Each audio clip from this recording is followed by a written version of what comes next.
যদি আপনি আশা করেন আর আপনার আশা পূর্ণ না হয়, আপনি খুবই কষ্ট পাবেন।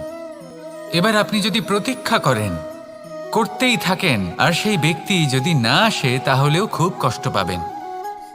আর হলো তুলনা। আপনি যদি তুলনা করতে যান, তাহলে এটাই ভাববেন যে হয় আমি বা অন্য কোনো ব্যক্তি, এই দুজনের মধ্যে কোনো এক ব্যক্তি নিকৃষ্ট। আর এই ভাবনাটাই হলো অনুচিত।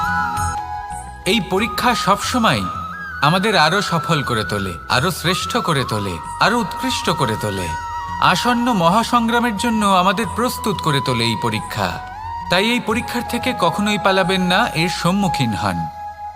আর হলো কর্ম। কর্ম করা কখনোই বন্ধ করবেন না।